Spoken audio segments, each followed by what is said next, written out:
October is my absolute favorite time of the year, and to celebrate, my partner and I here exclusively watch only the bestest of the horror genre. We also love trying to tie LEGO into that equation in any way that we possibly can. So over the next month, I'll be taking a look at some of the best LEGO horror inclusions from one of my favorite LEGO themes that ever released, Monster Fighters. Released in 2012, and some of those sets retired that same year, a couple of them made it into 2013, the line featured some of LEGO's best translations of some of the most famous iconic horror characters of all time. One of LEGO's own original creations, the sets took an inspiration from the Universal Monsters roster of characters. Now the line appealed to both adults and to kids. The theme's original story is that of a Dr. Rodney Rathbone who uncovers the nefarious plot from Lord Vampire, the ruler of the monster realm. He plans to turn our days into night permanently and to rule the mortal world by unleashing his monster army. To do this, Lord Vampire needs 6 Moonstones to help power a machine of his own creation. It's up to the team of Monster Fighters to stop him. Classic LEGO original plotline seen in many themes before this one. If you enjoy these videos, liking and subscribing does help to support this channel in creating more videos just like this. This is set 9462, The Mummy, which released in 2012 for 20 NZD at the time.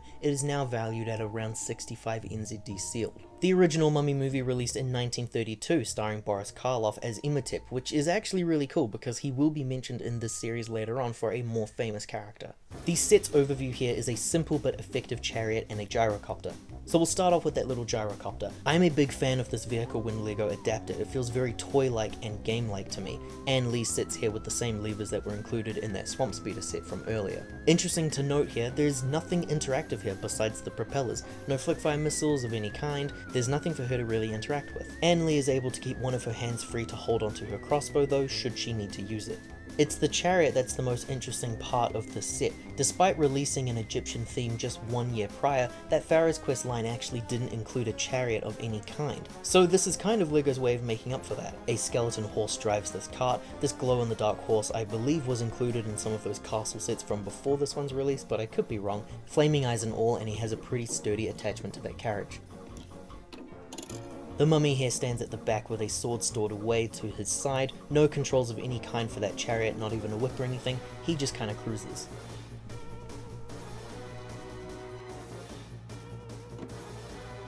This is Ann Lee, our second Monster Fighters member here. A pilot by trade and proficient in archery, she uses household items as weaponry and ammo as accessories. I really like her torso designs here, which make her feel like she's from a horror western. Her most unique feature is the hair, which is a rubbery design with a small minifigure hand gap for holding onto objects, and in this set's case, an arrow. Double-sided face to show how serious she is about stopping this mummy. She also has some scars across her face just like Frank.